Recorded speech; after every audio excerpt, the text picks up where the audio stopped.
Hello everyone, कैसे हैं आप सब। एग्जाम ट्रिक्स में आपका स्वागत है। मेरा नाम महेश सोनी है। मैं आपको करवा रहा हूँ यूपीएससी का सीडीएस का पेपर।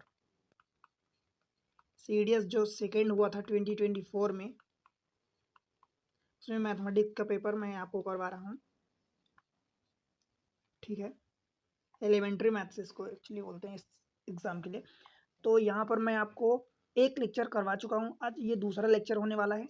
राइट, 15-15 क्वेश्चन मैं सेलेक्ट किया हूँ कि सभी लेक्चर में करवा दूंगा, ताकि लेक्चर भी बड़ा ना हो, थोड़ा सा डिटेल में मैं समझा भी सकूँ। बेसिक मेथड जो भी अच्छा लगे उसके क्वेश्चन के अकॉर्डिंग। ठीक है, तो आप इसको फॉलो कर सकते हैं। अगर आप सी सेट की भी तैयारी कर रहे हैं, जो यूपीएससी ही कंडक्ट करवाता है, आईईएस में कुछ क्वेश्चन पूछे जाते हैं इस टाइप के, तो उसके लिए भी कर सकते हैं। एसएससी में भी आप डेफिनेटली, कैट में अच्छा खासा फ़ायदा होने वाला है। इन सारे एग्जाम्स में बहुत फ़ायदा होगा, बिकॉज इनके क्वेश्चन ना एक अच्छे लेवल के होते हैं। और भी एग्जाम्स होते हैं, लाइक बैंकिंग होता है, रेलवे होता है, तो इनमें थोड़ा सा बैंकिंग में तो होते हैं अच्छे, बट रेलवे या बैंकिंग में कुछ और एग्जाम होते हैं जहाँ पर क्वेश्चन ईजी होते हैं, तो फ़ायदा तो आपको डेफिनेटली होगा। राइट, पर ये वाले, इन जो एग्जाम्स के और ये वाले होते हैं पेपर्स, इनके जो क्वेश्चन होते हैं अच्छे खासे लेवल के होते हैं, तो इसलिए आप इन सब के लिए रेफर कर सकते हैं और फ़ायदा उठा सकते हैं। वीडियो पसंद आता है भाई, वीडियो को लाइक करके चैनल को सब्सक्राइब किया करो। ठीक है, और शेयर कर दिया करो अपने दोस्तों के साथ, बिकॉज आपका सपोर्ट चैनल के लिए बहुत इंपॉर्टेंट है। चलते हैं डायरेक्ट क्वेश्चन पर, टाइम वेस्ट ना करते हुए। देखो, आसान आसान कुछ क्वेश्चन होते हैं, हमें अकॉर्डिंग टू क्वेश्चन सोचना होता है। जैसे इस क्वेश्चन की बात करूँ 16 की, तो इस 64 की power sine square theta plus 64 की power cos square theta is equal to 16 दिया है। भाई अगर बेस में यहाँ 64 दिया है, यहाँ 16 दिया है, तो मुझे लेफ्ट साइड में कहीं ना कहीं उसको 16 लाना पड़ेगा। और मुझे एक बात बताओ, 64 इधर है, देखो ये 64 to the power sine square theta plus again 64 to the power cos square theta is equal to मुझे 16 दिया है। अब मुझे यहाँ पर लेफ्ट साइड में 16 लाना है, तो दो बार दो चीज़ें प्लस में हुई है, दैट मीन्स कि यहाँ से मैं 8 लाऊंगा, यहाँ से 8 लाऊंगा, तभी तो ये जुड़ के दोनों 16 बनेंगे। मुझे यहाँ 8 सोचना है। ठीक है, अब यहाँ 8 सोचने के लिए, ये 64 है, तो 64 से 8 कैसे आता है भाई, जब इसका पावर हाफ करोगे या स्क्वायर रूट लोगे, सीधी सी बात है, तभी 8 आएगा।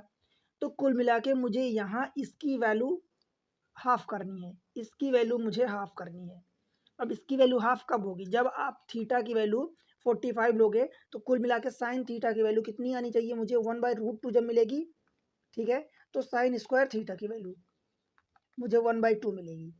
समझ आया। सेम चीज़ें कोस थीटा के लिए, मतलब थीटा की वैल्यू 45 पर, समझ आया। तो थीटा की वैल्यू 45, सेम चीज़ कॉस थीटा के लिए भी होता है। कॉस की भी वैल्यू 45 पर 1/√2 होती है। अगेन जब उसका स्क्वायर करोगे तो 1/2 हो जाएगा।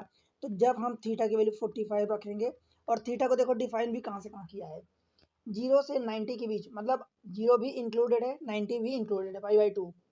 तो बस वैल्यू पुट कर दो, थीटा की वैल्यू 45। जब थीटा की वैल्यू 45 करोगे तो ये 64 टू द पावर हाफ हो जाएगा, and 64 to the power half again होगा, तो ये 8 हो जाएगा, और प्लस 8 इज इक्वल टू 16। समझ आया क्या, मतलब कौन सी वैल्यू पर, ये एक्चुअली आपने यही फाइंड कर लिया, ये तो मैं आपको समझा रहा हूँ। मीन्स थीटा की कौन सी वैल्यू पर ये वैल्यू सेटिस्फाई हो रही है, left hand side is equal to right hand side 45 पर। अब आपसे जो पूछा है tan theta plus cot theta, that means tan 45 plus cot 45, भाई दोनों की वैल्यू 1 होती है, कॉट 45 प्लस tan 45, 45 पर दोनों की वैल्यू 1 होती है, तो 1 + 1 इज इक्वल टू 2 हो जाएगा। बताओ भाई, समझ आया क्या। बिल्कुल आसान क्वेश्चन है, इसमें कुछ भी आपको एडवांस में नहीं सोचना है। चलिए आगे बढ़े, क्वेश्चन नंबर नेक्स्ट 17 क्वेश्चन, इसको देखते हैं। If cosec theta minus cot theta is equal to m, sec theta minus tan theta is equal to n, then what is the value of what is cosec theta plus sec theta is equal to. भाई क्या करना है इसमें, आप सोचो, cosec theta minus cot theta दिया है, sec theta minus tan theta दिया है, आपसे पूछा cosec theta and sec theta.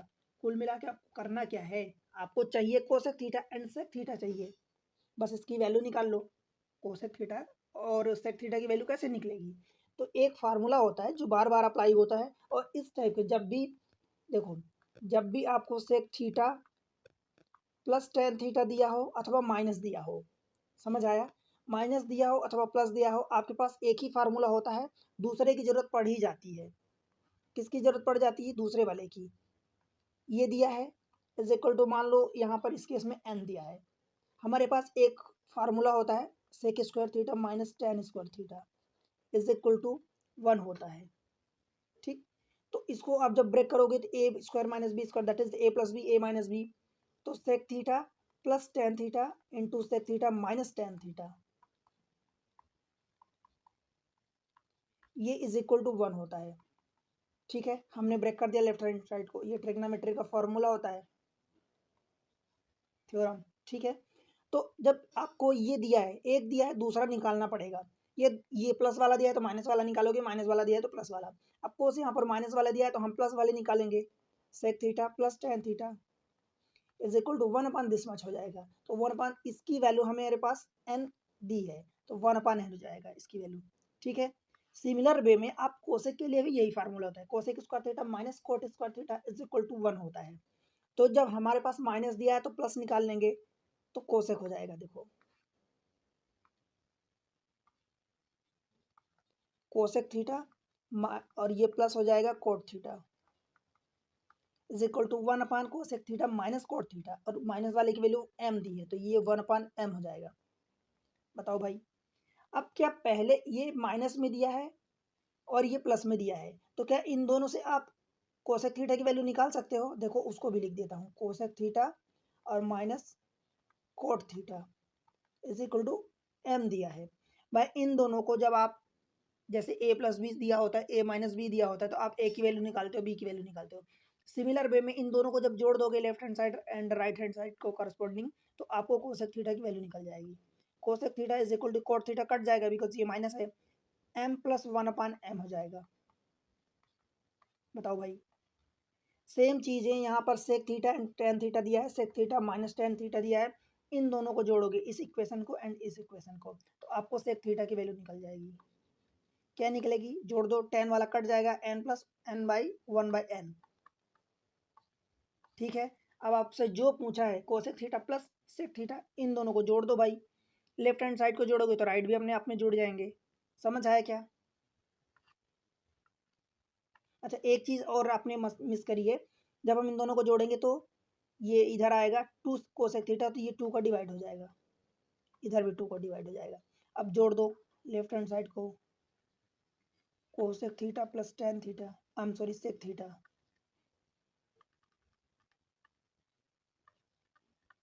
Sec theta, इन दोनों को जोड़ोगे तो 1/2 में डायरेक्ट कॉमन ले लेता हूँ, m हो जाएगा प्लस n हो जाएगा प्लस 1 अपान m प्लस 1 अपान n। आंसर ऑप्शन जिस भी फॉर्म में दिया हो, 1/2 m प्लस, ये दिया पहला option, option A 1/2 m plus n plus 1 upon m plus 1 upon n। ठीक है, तो आसान था क्वेश्चन, अगर आप समझते हो तो डायरेक्ट बहुत सारे स्टेप लिखने की जरूरत नहीं है, ये तो मैं आपको समझाने के लिए मुझे लिखना पड़ा, राइट। डायरेक्ट आपको ये फार्मूला, बिकॉज ये वाली थ्योरम और ये थ्योरम कई जगह यूज ही करवा लेता है सेम चीज़ के लिए, और जहाँ जहाँ यकीन करो कि 90% केसेस में अगर आपको एक दिया है तो दूसरे की जरूरत पड़ ही जाएगी, आपको ये वाला फार्मूला लगाना ही पड़ेगा। ठीक है, आगे बढ़ें, क्वेश्चन नंबर नेक्स्ट देखते हैं। क्वेश्चन दिया है, from a point x on the bridge across a river, एक ब्रिज है, मान लो लेट से ये वाली ब्रिज है, पॉइंट एक्स, इसी ब्रिज पर एक पॉइंट एक्स है, on a bridge across a river, the angle of depression. अब डिप्रेशन का मतलब भाई ऊपर से नीचे देखोगे तब वो डिप्रेशन होता है, जब नीचे से ऊपर देखते हो तो वो एंगल ऑफ एलिवेशन होता है। ठीक है, angle of depression of the 2 point P and Q on the bank on the opposite side, opposite side पर 2 पॉइंट पी एंड क्यू हैं, तो लेट से कि मैं यहाँ पर एक पॉइंट ऐसा मान लेता हूँ, एक लाइन है, तो ये रिवर पर एक पॉइंट इधर है और एक पॉइंट इधर है। ठीक है, अब the river are alpha and beta respectively, P ये वाला पी है एंड ये वाला क्यू है, द एंगल ऑफ डिप्रेशन। अब एक्चुअली भाई जो डिप्रेशन होता है ये वाला एंगल होता है, समझ पा रहे हो क्या? तो मैं यहाँ से ये परपेंडिकुलर डाल देता हूँ, ये परपेंडिकुलर इधर आ गया, राइट। देखो एंगल ऑफ डिप्रेशन बोला है पी पर on the bank from the x, ये अल्फा होगा और ये वाला बीटा होगा। ठीक है, तो जब देखो ध्यान से देखना, जब ये एंगल अल्फा है तो इसका ये अल्टरनेट एंगल ये भी अल्फा होगा। ठीक है, और ये वाला इधर बीटा है तो ये भी बीटा होगा। बताओ भाई, समझ आया क्या? If the point x is at the height h above the surface, मतलब x मैं इसको o मान लेता हूँ, तो ओ एक्स बराबर ये h दिया है, ठीक है, height h above the surface on the river. What is the width of the river if alpha and beta are the complementary? समझ आया? विड्थ मतलब कि ये वाली आपको लेंथ पूछा है, रिवर की विड्थ कितनी होगी, पी क्यू पूछा है आपसे। बताओ भाई, समझ आया? तो ये एंगल ऑफ डिप्रेशन हो गया। अब इसमें कुछ भी आपको खास नहीं करना है, इसको आप ओपी कुछ भी न मानो, डायरेक्ट आपको ओपी निकालना है, ओपी एंड ओ क्यू। जब आप ओपी ओ क्यू निकालोगे, दोनों को ऐड करोगे तो पी क्यू निकल जाएगा, ठीक है। इसमें एक पॉइंट और चीज मेंशन किया है भाई, angle of alpha and beta are the complementary. अगर कॉम्प्लीमेंट्री होते हैं दो चीजें, दो एंगल कॉम्प्लीमेंट्री होते हैं तो उनका समेसन 90 डिग्री होता है।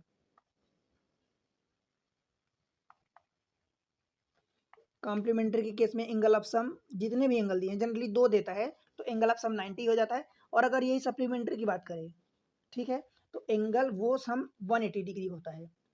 इतनी चीजें क्लियर है क्या?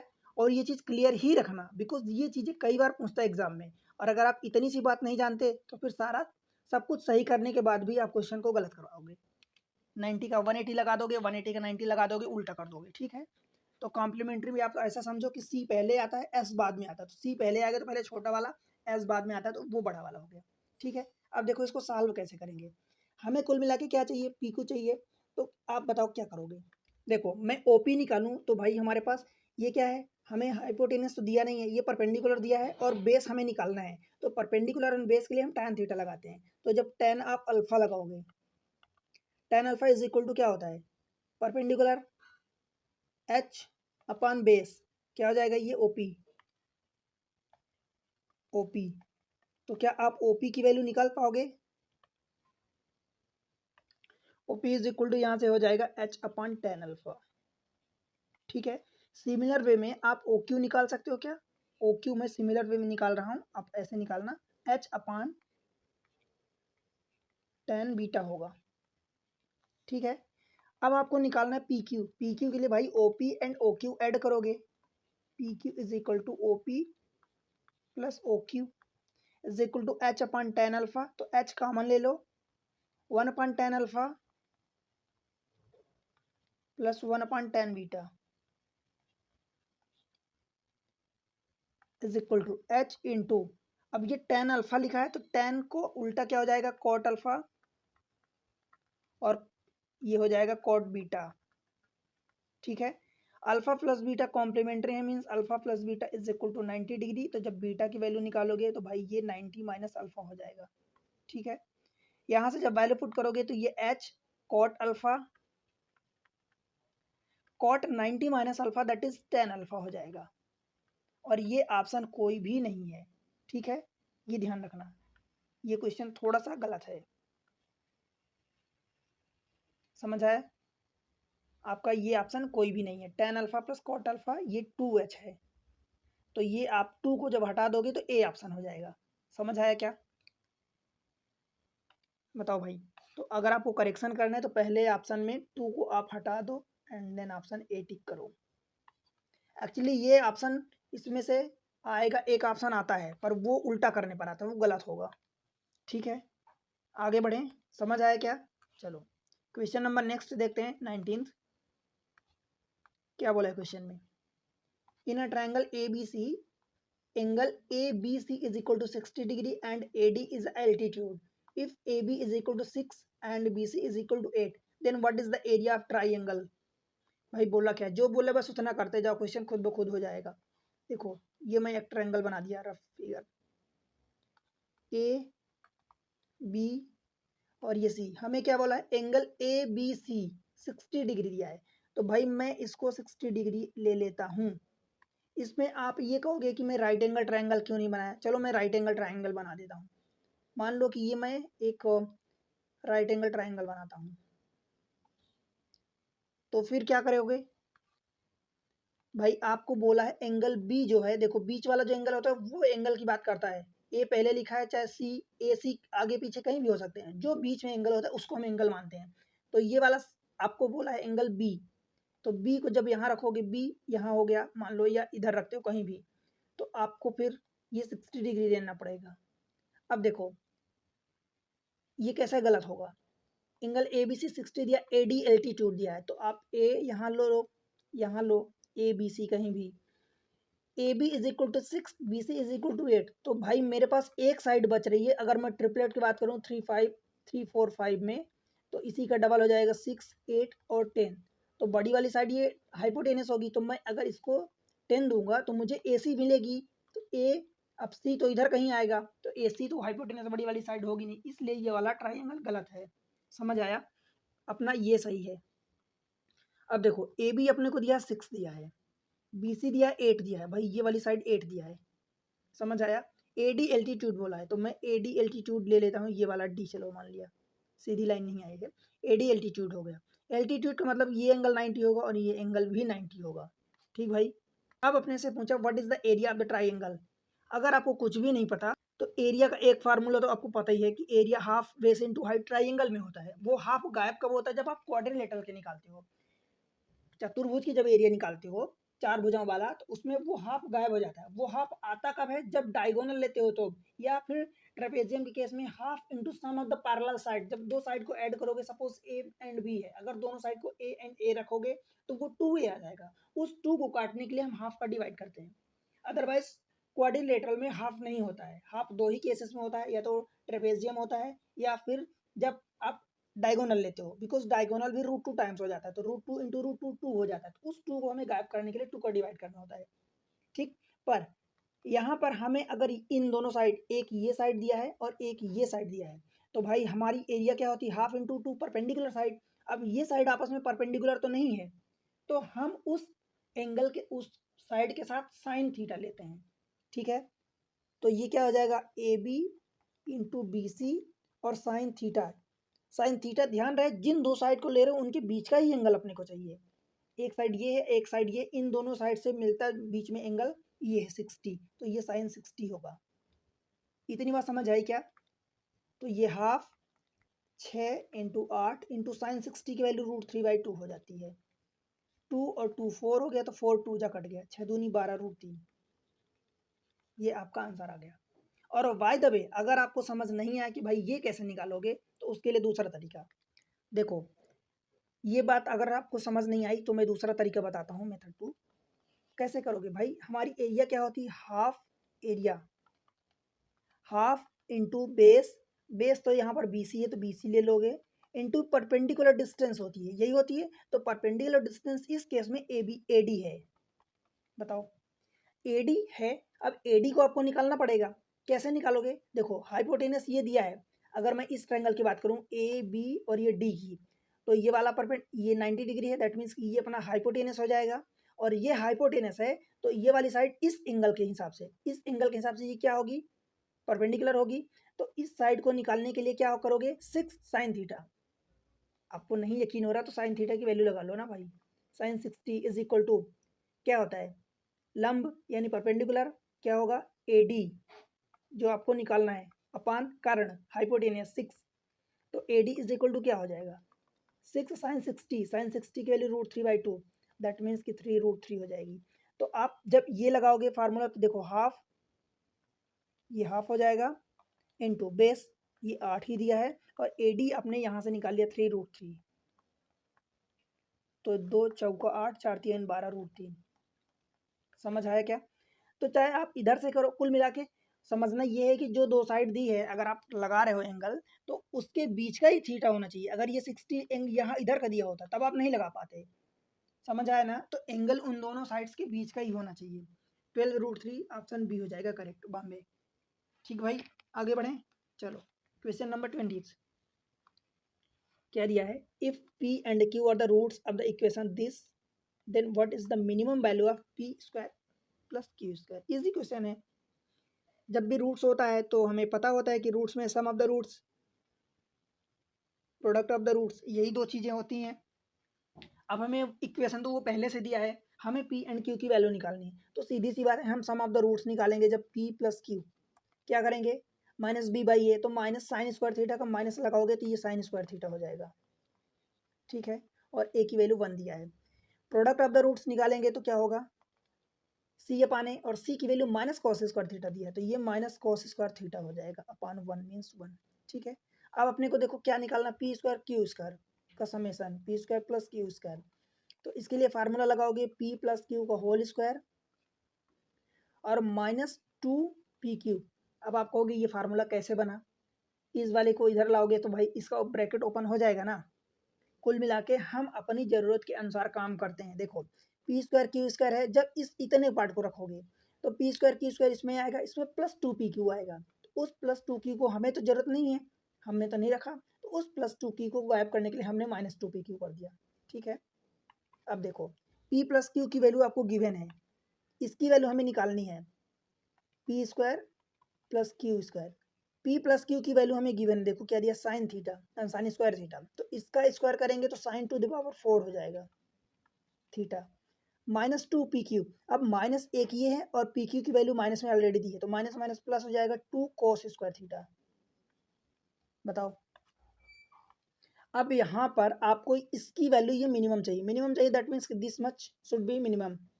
अब इसके लिए अगर आप थीटा की वैल्यू 0 रखते हो, या तो 0 पर होगा या 90 पर होगा, आप चेक करना है तो और स्टैंडर्ड वैल्यू 30, 45, 60 भी ले सकते हो, बट जनरली ऐसा ही होता है। थीटा की वैल्यू अगर 0 रखते हो मान लो, तो इसकी वैल्यू क्या आएगी, साइन 0 की वैल्यू ये 0 मीन्स ये 0 हो जाएगी, और ये वाली कॉस 0 की वैल्यू 1 होती है, तो 1 का स्क्वायर 1, तो ये 2 होगा, दैट मीन्स कि ये 2 मिलेगा।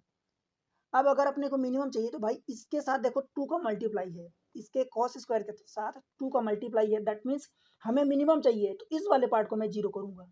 समझ आया, जब इस वाले पार्ट को 0 करोगे तो ये वाला पार्ट अकेले बचेगा, इसका कोफिशिएंट 1 है, तो आप थीटा की वैल्यू 90 रखो, ये पार्ट कॉस थीटा की वैल्यू 0 कहाँ होती है, 90 पर होती है, तो अब 90 रखो।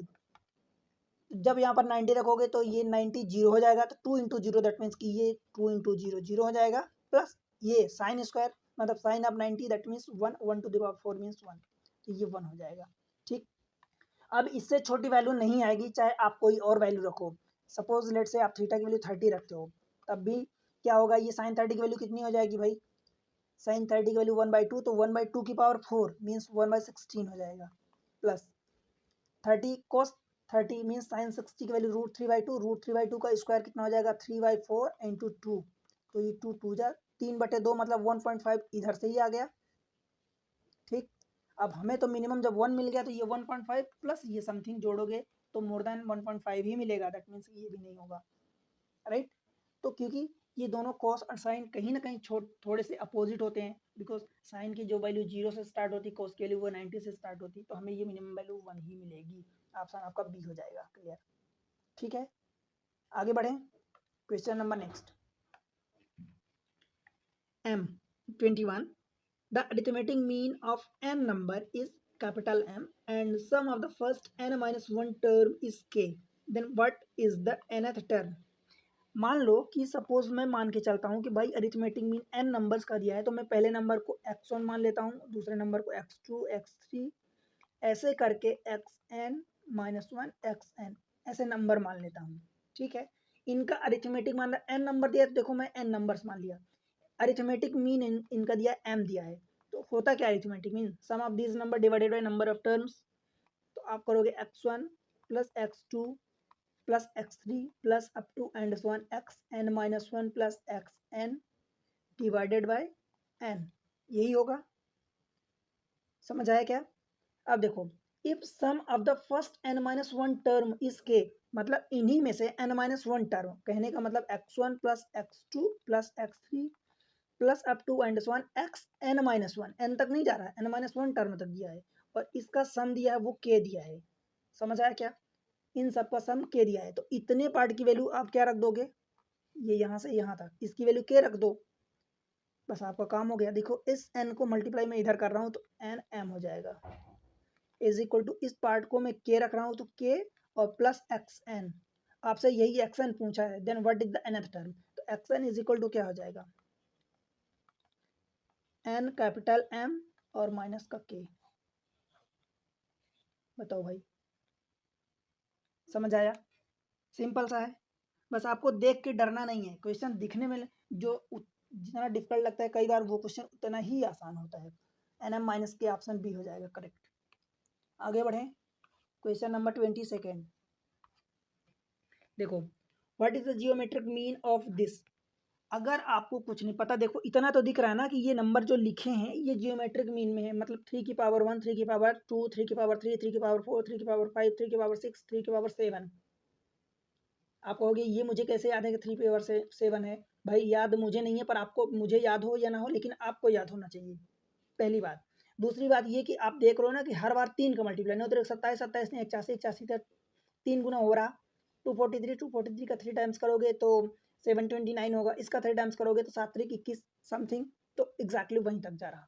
ठीक है, अब देखो, अगर आपको जियोमेट्रिक मीन निकालना है तो भाई जैसे अरिथमेटिक मीन निकालते हो, 1 2 3 4 5 6 7, तो सभी एक ही सीरीज में बढ़ रहे हैं, जितना ही एक एक सीरीज हर बार एक एक पावर बढ़ रही है, तो भाई 3 नंबर इधर से छोड़ दो, 3 नंबर इधर से छोड़ दो, बीच वाला वही जियोमेट्रिक मीन हो जाएगा, तो 81 आपका आंसर हो जाएगा। क्लियर हुआ। दूसरा तरीका, ये तो ट्रिक हुई।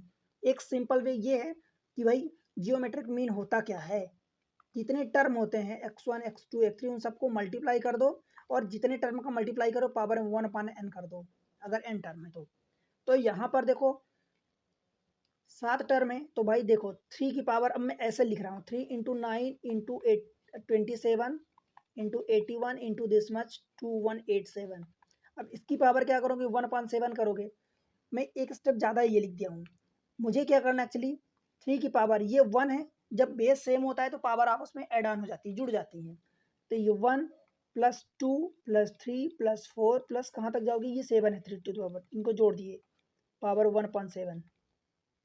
अब 3 की पावर 7 का सम कितना होता है भाई, 7 × 8 और बटे 2, इसकी होल पावर 1/7 दिया है, तो ये 7, ये वाला 7 कट जाएगा, बचेगा क्या, 3 की पावर 8/2 दैट मीन्स की 4, और ये कितना होता है 81 होता है, 9 का स्क्वायर। ठीक है, तो ऑप्शन इस केस में भी आपका यही आएगा। बट डायरेक्ट भी ये जैसे कि हम अरिथमेटिक में निकालते हैं, तो एक मिडिल टर्म अगर डिफरेंस सेम है अरिथमेटिक में यहाँ पर मतलब मल्टीप्लिकेशन सेम है, बिकॉज कॉमन डिफरेंस होता है वहाँ, और यहाँ कॉमन डिवाइड कॉमन रेशियो होता है जियोमेट्रिक मीन में। तो नंबर ऑफ सेम टर्म इधर छोड़ दो, नंबर ऑफ सेम टर्म इधर छोड़ दो, जो बीच में बचेगा वही आपका जियोमेट्रिक मीन हो जाएगा। क्लियर है, तो आपका बीचों बीच एकदम 81 है, बिकॉज ये अरेंज्ड है। अगर अरेंज नहीं होता तो आप पहले उसको अरेंज करते एंड देन बीचों बीच वाला टर्म लेते। ठीक, आगे बढ़े, चलो question number 23। A person purchased 1 kg of tea powder from each of the 4 places A, B, C, D at the rate of 1000 kg, 1000 per 1 kg, 1000 per 2 kg, 1000 per 4 kg, 1000 per 5 kg. If on an average he purchased X kg of the tea powder per 1000, what is the approximate value of X? कहने का मतलब भाई ये हुआ कि अगर A, B, C और D 4 बंदे हैं, पहला ए जो है 1000 रुपये में 1 kg परचेज करता है, मतलब पर केजी इसकी कॉस्ट कितनी होगी, 1000 पर केजी होगी। दूसरा जो बंदा बी है वो 1000 में 2 kg परचेज करता है, इसका मतलब पर केजी इसकी कॉस्ट होगी 500, 1000/2। ठीक है, तीसरा बंदा जो है सी, वो 4 kg 1000 में परचेज करता है, मतलब 1000/4 दैट मीन्स की 250 पर केजी होगी इसकी कॉस्ट। एंड जो चौथा बंदा डी है वो 1000 में 5 kg परचेज करता है, दैट मीन्स की 1000/5 हो जाएगा, तो ये 200 पर केजी बनेगा। बताओ भाई, समझ आया क्या इतनी बात? क्या बोल रहा है, if on an average he purchase x KG of the T powder पर 1000। ठीक है, तो आपको करना इसमें क्या है, बहुत आसान सवाल है, सीधी सी बात है, इन सबको जोड़ोगी तो कितना आएगा भाई, आपको ऑन एन एवरेज बोला है तो इन सबको जोड़ दो, 1000 + 500, 15 2 17 2 1950, यही आएगा। एवरेज बोला है तो आप 4 का डिवाइड करोगे, और ये बोला है कि x kg पर 1000, तो x इंटू क्या करोगे भाई, 1000 करोगे। समझ आया, बस x की वैल्यू निकाल लो, 1 0 ये कट जाएगा, x = 195। अच्छा यहाँ पर ये पर केजी बोला तो इसको आप डिवाइड करोगे x का, देखो क्या गलतियां हुई, ऑन एन एवरेज बोला है तो भाई 1000 जब इसको पुट करोगे तो 1000 डिवाइडेड बाय x होगा, ये वाला होगा। ठीक है, ये अब 1 0 कटेगा, तो x की वैल्यू जब आप निकालोगे तो क्या हो जाएगा, एक्स की वैल्यू ये हो जाएगा 400 और डिवाइडेड बाय 195 काट पीट कर लो। देखो अगर 200 होता तो डबल होता, 200 से थोड़ा सा ज़्यादा है तो ये आ जाएगा ऑप्शन के अनुसार 2.05 आएगा। ठीक है, आप काट पीट के देख लो। 5 से काटोगे तो 5 8 40, 5 से काटोगे तो 5 3 15, 5 9 45 39 80। तो इसको लिखोगे आप 78/39 प्लस 2/39, ये 2 टाइम्स हो जाएगा तो 2 प्लस, अब देखो ये इसके 20 गुना के लगभग बराबर है और 1/20 की वैल्यू होती है 0.5, तो ये हो जाएगा 2.05 अप्रॉक्सिमेट। ठीक है, समझ आया? तो आपका आंसर हो जाएगा ऑप्शन सी। क्लियर हुआ? आगे बढ़ें, चलो क्वेश्चन नंबर 24 देखते हैं। What is the sum of the largest and the smallest 4-digit number made by using the single digit prime number without repetition? अब आपको 4 डिजिट और जो डिजिट हैं वो 4 डिजिट का नंबर होना चाहिए, जो डिजिट हैं वो सिंगल डिजिट होनी चाहिए, राइट? और वो भी सिंगल डिजिट के साथ साथ वो प्राइम नंबर होने चाहिए। तो भाई मेरे पास सिंगल डिजिट के प्राइम नंबर कौन कौन से होते हैं? 2 3 5 7, यही 4 होते हैं। अब हमसे बोल रहा है कि sum of the largest and smallest. भाई स्मॉलेस्ट बनाना है तो मैं छोटे से बड़े लेके चलूंगा, तो यही 2 3 5 7 ये हो जाएगा, स्मॉलेस्ट हो जाएगा। और लार्जेस्ट मुझे करना है तो सबसे पहले बड़ा, देन उससे छोटा, देन उससे छोटा, देन उससे छोटा। तो उल्टा कर दो इसी को, 7 5 3 2 हो जाएगा, ये लार्जेस्ट हो जाएगा। ठीक है, जोड़ दो, 5 7 2 9, 5 3 8, 5 3 8 7 2 9, 9889, 9889 ऑप्शन दिल्ली डी बन जाएगा। आसान है सवाल, कुछ भी इसमें नहीं करना है, सीधा सा सिंपल क्वेश्चन है, आसानी से कर लोगे आप।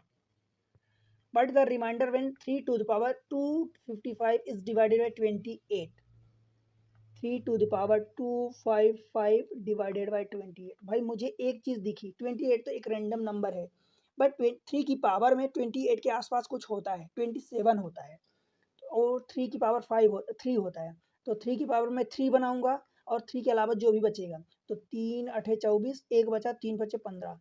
समझ आया? इसको 28 से अब डिवाइड कर दो, ये 27 हो जाएगा, 27 की पावर 85 और डिवाइडेड बाई 28। ये समझ आया ना कि मैं ऐसा क्यों कर रहा हूँ? भाई मुझे 28 से डिवाइड करना है तो 28 के आसपास नंबर ढूंढूंगा, ताकि -1 -2 -3 जितना क्लोज हो सके, ये 0 जितना क्लोज हो सके इस डिवाइजर के आसपास, उतना नंबर हम ढूंढते हैं। 27 मुझे दिखा, अब 27 को 28 से डिवाइड करोगे तो -1 रिमाइंडर आएगा, और उसकी पावर देखो 85 क्या है, ऑड नंबर है। समझ आया? ऑड नंबर है, तो -1 की पावर ऑड नंबर करोगे तो निगेटिव ही आएगा, -1। -1 आने का मतलब ये है भाई कि 28 -1 करोगे, दैट मीन्स के 27 आपका रिमाइंडर आएगा। ठीक है, ऑप्शन डी दिल्ली अगेन। समझ आया?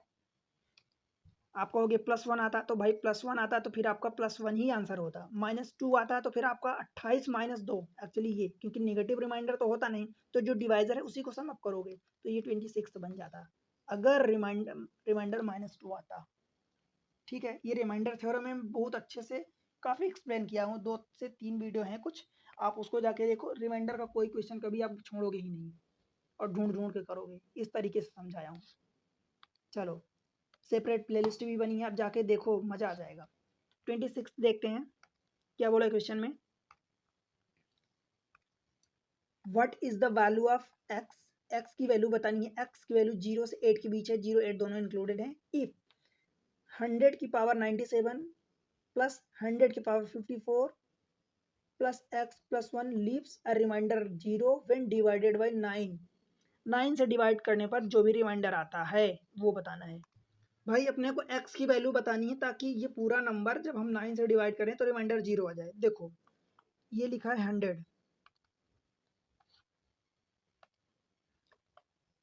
100 to the power 97 plus 100 to the power 54 plus x plus 1, इसको आपको 9 से डिवाइड करना है ताकि रिमाइंडर 0 आए। ठीक है भाई, 100 को 9 से डिवाइड करोगे तो रिमाइंडर कितना आएगा, 1 आएगा, और 1 की पावर कुछ भी करोगे तो 1 ही आएगा ना, तो ये 1 की पावर 97, ये डायरेक्ट 1 लिख दो, कोई दिक्कत नहीं है।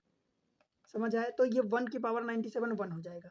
चलो लिख ही देता हूँ, प्लस ये 100 जो है इसको भी डिवाइड करोगे 9 से, तो 11 9 99, 99 पूरा कट जाएगा, एक बचेगा, तो एक 1 की पावर 54 आपको लिखोगे प्लस x प्लस 1। ठीक है, इसको 9 से डिवाइड करना है अपने को। 1 की पावर 97 दैट इज 1, 1 की पावर 54 मीन्स 1, x प्लस 1, इसको आपको 9 से डिवाइड करना है, मतलब x प्लस 3 आ गया और डिवाइडेड बाय 9। अब मुझे आप खुद बताओ कि x प्लस 3, ऐसा x की कौन सी वैल्यू होनी चाहिए ताकि इस पूरे नंबर को 9 से डिवाइड करें तो रिमाइंडर 0 है। तो सीधी सी बात है, आंख बंद करके भी कोई कहेगा कि x की वैल्यू 6 होगी, तभी 6 plus 3 that is 9, 9 divided by 9 means remainder 0। ठीक, तो आंसर आपका x की वैल्यू पूछा है तो value of x it should be 6। ठीक है, बनेगा? क्लियर है, आसान है, कोई दिक्कत नहीं होनी चाहिए I think. Question number 27, in triangle ABC D is a point on BC. If AD AB into DC is equal to AC into BD, angle BAD alpha and angle CAD beta, then which one of the following is correct? सीधी सी बात है, बड़ा आसान सवाल है। मैं पहले आपको triangle बना देता हूँ। मान लो ये एक ट्रायंगल बना देता हूँ। ठीक है, नामनक्लेचर कर दो जो भी नाम दिया है, ABC, तो ये मान लो कि मैं A बना दिया, B और ये C हो गया। D is a point on BC, तो ये D पॉइंट परपेंडिकुलर भी हो सकता है और परपेंडिकुलर नहीं भी हो सकता। पॉइंट बोला है तो कहीं भी इधर भी हो सकता है, इधर भी, जरूरी नहीं कि ये परपेंडिकुलर हो, इसलिए मैं एंगल नहीं बना रहा हूँ। AB इंटू DC, ये रहा AB, एंगल देखते हैं पहले, एंगल BAD, देखो बीच वाला क्या दिया, A दिया है, तो एंगल BAD मतलब ये वाला एंगल अपने को अल्फा दिया है। एंड एंगल CAD, फिर से बीच वाला एंगल CAD, तो ये वाला एंगल अपने को बीटा दिया है। ठीक है, क्लियर हुआ? Then which one of the following is correct? भाई दिया क्या अपने को, AB इंटू DC, देखो AB into DC is equal to AC into BD। Clear है? ये वाली साइड AB है और ये वाली साइड BD है, ये वाली साइड AC है, ये वाली साइड DC है। मुझे क्या करना है, AB अपॉन BD में क्या कर सकता हूँ इसको, ये रहा AB अपॉन, मैं BD को इधर ला रहा हूँ नीचे, तो ये AB upon BD is equal to AC, इस DC को मैं इधर ला देता हूँ, DC अथवा CD जो भी आप लिखो। देखो AB upon BD is equal to AC upon DC अथवा CD। कुल मिला के ये तभी संभव होगा जब अल्फा एंड बीटा इक्वल होंगे, ये सिमिलरिटी का केस हो गया। ठीक है, तो alpha beta should be equal. Answer आपका हो जाएगा alpha is equal to beta, option A, Ahmedabad. समझ आया क्या? कोई दिक्कत नहीं होनी चाहिए, आसान क्वेश्चन है। आगे बढ़ें, question number 28, n is equal to 1 2 3 4 5 6 7 8 AB, 10 digit number where A and B are digit. If n is divisible by 9, then which one of the following is correct? n एक पूरा नंबर दिया है, आपसे बोल रहा है कि ए बी भी एक डिजिट है, तभी तो 8 डिजिट, ए एक से लेकर 8 तक दिया, ए बी दिया, मतलब टोटल 10 डिजिट का नंबर हो जाएगा। A and B are the digit. If N is divisible by 9, ये पूरा नंबर 9 से डिविजिबल है, then which of the following is correct? A plus B is divisible by 9, if A is odd then B is odd. भाई आपको 9 की divisibility condition ये तो पता होनी चाहिए, राइट? क्या होती है 9 की divisibility condition? Sum of the digit should be divisible by 9, sum of the digit मतलब सारे डिजिट को जोड़ दो, वो जो डिजिट का सम आ रहा है वो 9 से डिविजिबल होना चाहिए, देन 9 से वो डिविजिबल होगा नंबर, अदरवाइज नहीं होगा, राइट? तो यहाँ पर 1 से लेके 8 तक तो ये डिजिट दिया है, इसको तो हम जोड़ सकते हैं। अब देखो कैसे जोड़ोगे, 1 2 3 4 5 6 7 8 ये दिया है और ये ए एंड बी दिया है। अब 1 से लेके 8 तक का फार्मूला लगाओ, 8 गुणे 9/2, चाहे ये करो या दूसरा तरीका आप ऐसा कर सकते हो, 8 गुणे 9/2 ये कर सकते हो, अथवा देखो 8 1 9 7 2 9 6 3 9 5 4 9, तो ऐसे 9 9 के 4 टुकड़े बने तो 9 चौक 36 हो जाएगा, तो 36 और अभी ए बी को जोड़ना है। अब इसको अगर आपको 9 से डिवाइड करना है तो 36 तो पूरा पूरा डिविजिबल है, ठीक है? अब कुल मिला के ए बी को जोड़ना, 9 से डिवाइड करना है। बताओ, अब ए बी अगर पूरा नंबर ये डिविजिबल है 9 से, यही बोला क्वेश्चन में, तो मतलब कि A B means A B multiplication में नहीं है, sum of A B means A plus B आप लिख सकते हो। ए प्लस बी, एक्चुअली ये ए बी नहीं है, यहाँ पर आपको ए प्लस बी लिखना है, सम ऑफ द डिजिट लिखना है, राइट। तो ये ए प्लस बी होगा। अब ए प्लस बी भी डिविजिबल होना चाहिए, तभी तो पूरा नंबर डिविजिबल होगा 9 से। तो ए प्लस बी ऑफकोर्स 9 से डिविजिबल होना चाहिए, क्या यूँ कहूँ कि 9 का मल्टीपल होना चाहिए। अब 9 का मल्टीपल जब होगा तो एक ही कंडीशन बचेगी, ए प्लस बी, मतलब अगर 18 लेते हो, लेट से 18 लेते हो, तो दोनों की वैल्यू 9 हो जाएगी, तब डिफरेंट नहीं होंगे। पर 9 का डिविजिबल है, ये तो पक्की बात है, तो पहला स्टेटमेंट करेक्ट होगा, ठीक है। अब देखो ए प्लस बी की वैल्यू आपको क्या लानी है, 9 लानी है, राइट। ए प्लस बी अगर आपको 9 लाना है, तो भाई ए की वैल्यू अगर मान लो कुछ लेते हो, सपोज 1 लेते हो, तो बी की वैल्यू क्या आ जाएगी 8, इसकी वैल्यू 2 लेते हो तो इसकी वैल्यू 7। मतलब भाई दो नंबर का अगर सम मल्टीप्लीकेशन सम ऑड नंबर आ रहा है, तो एक ऑड होगा और एक इवन होगा, ये कंडीशन सेटिस्फाई होगी तभी। एक ऑड नंबर होगा, एक इवन नंबर होगा। यहाँ पर बोल रहा है if A is odd then B is odd, भाई ऐसा नहीं होगा। इस केस में एक इवन होगा तो एक ऑड होगा, तभी दो नंबर का सम ऑड नंबर आएगा। हाँ, एक केस तब बन सकता है अगर 9 से ये पूरा नंबर डिविजिबल है। और देखो एक चीज यहाँ पर ये बन सकती है, तो इस केस में अगर ये लेते हो तो इस केस में ये गलत हो गया, ठीक। जब दूसरा केस ये लेते हो भाई कि A plus B are digit, A and B are digit, यहाँ पर ये नहीं बोला कि डिस्टिंक्ट डिजिट, ध्यान से देखना, यहाँ पर डिस्टिंक्ट डिजिट नहीं बोला है, सिर्फ बोला A and B are digit. तो जब मैं ये केस ले रहा हूँ कि अगर ए की भी वैल्यू 9 ले लेते हो, बी की भी वैल्यू 9 ले लेते हो, अभी भी दोनों डिजिट हैं, डिस्टिंक्ट की नहीं बोला, इसलिए हम सिमिलर ले सकते हैं। इस केस में क्या हो जाएगा, आपका ए एंड बी 18 भी हो सकता है, और जब 18 होगा तो 9 + 9 होगा। तो देखो ए ऑड है तो बी भी ऑड है, बिकॉज डिजिट को आप 10 नहीं ले सकते। अगर 8 लोगे तो फिर दूसरे को 8, फिर आपको 10 लेना ही पड़ेगा। तो 10 तो डिजिट सिंगल डिजिट नंबर होते नहीं है, ठीक है। तो 9 एंड 9 लोगे, तब इस केस में दोनों ऑड ऑड हो जाएंगे। तो जब भी ऐसे केस आता है कि भाई कुछ केस ले रहे हो आप गलत आ रहा है, कुछ केस ले रहे हो आप सही आ रहा है, कुछ केस ले रहे हो गलत आ रहा है, कुछ केस ले रहे हो सही आ रहा है, अगर एक भी जगह अगर केस गलत हो रहा है तो वो ऑप्शन गलत ही मानोगे आप। एक भी जगह अगर गलत हो रहा है तो करेक्ट, मतलब एवरीवेयर 100% करेक्ट होना चाहिए, 99.99 भी नहीं चलेगा। समझ आया, तो ये स्टेटमेंट गलत हो जाएगा, तो आपका ऑप्शन ए करेक्ट हो जाएगा, बन जाएगा।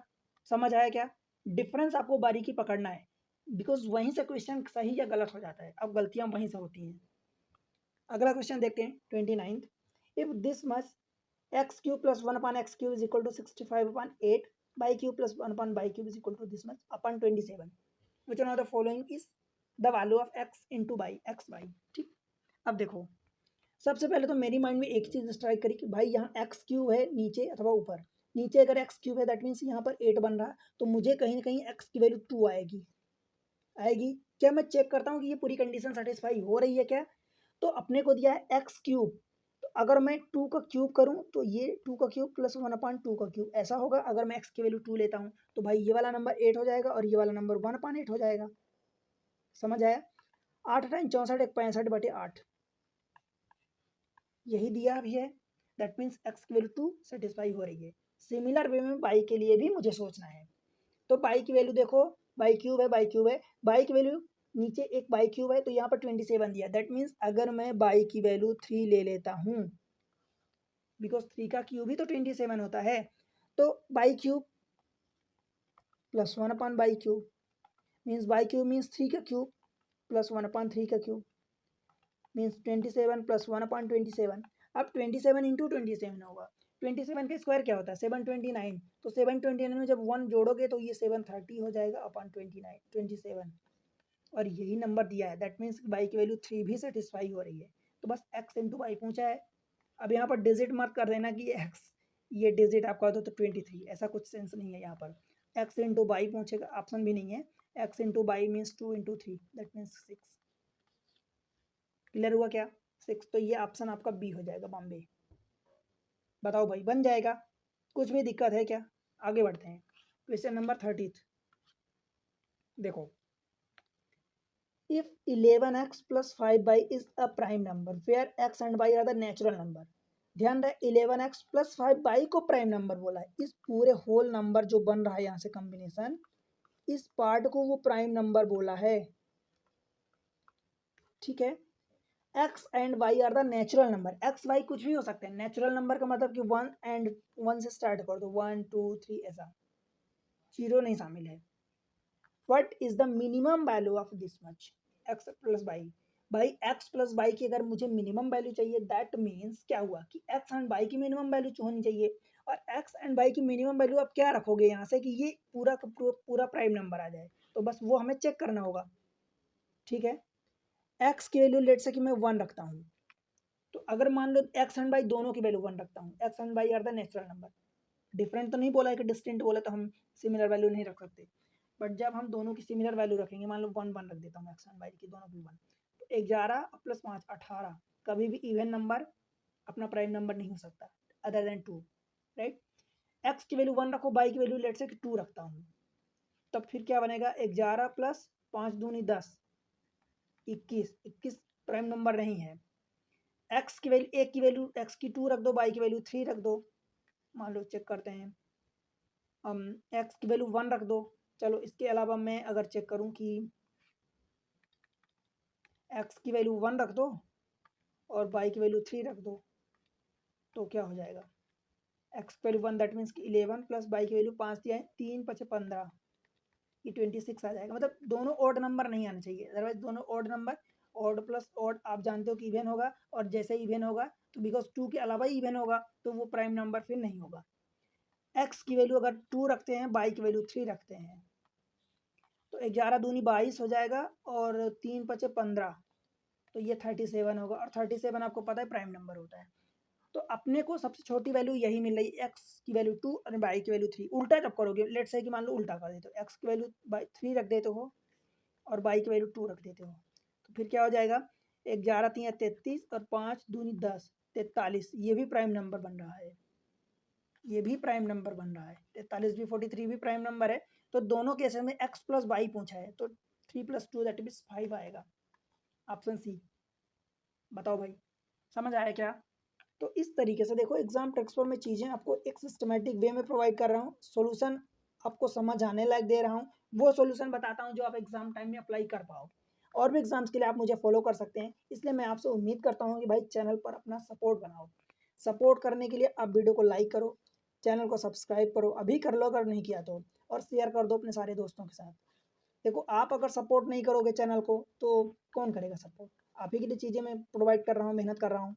ठीक है, एक वीडियो बनाने में काफ़ी मेहनत लगती है, वो भी आप तक पहुँचाने में। ठीक है, तो ये सारी चीज़ें करो और एक प्यारा सा कमेंट्स मेंशन करो और उसमें बताओ कि क्या कैसा आपको समझ में आ रहा है, कितना आ रहा है, कौन सा एग्जाम को आप टारगेट कर रहे हो, वीडियो कहाँ से देख रहे हो, ये जरूर बताना, मुझे पता चलेगा कि मेरे वीडियो की रीच कहाँ तक जा रही है, राइट। और उसके अलावा आप मुझे फेसबुक पर फॉलो कर सकते हैं एग्ज़ाम हब के नाम से, एग्ज़ाम हब। इंस्टाग्राम पर आप मुझे फॉलो करें, एग्ज़ाम_ट्रिक्स 98 ट्रिक्स। ठीक है, टेलीग्राम पर ज्वाइन कर लें, एग्जाम हब के नाम, एग्जाम ट्रिक्स के नाम से है टेलीग्राम, डिस्क्रिप्शन में आपको लिंक मिल जाएगी। ठीक है, मिलते हैं अगले लेक्चर में, तब तक के लिए पढ़ते रहो, बाय बाय।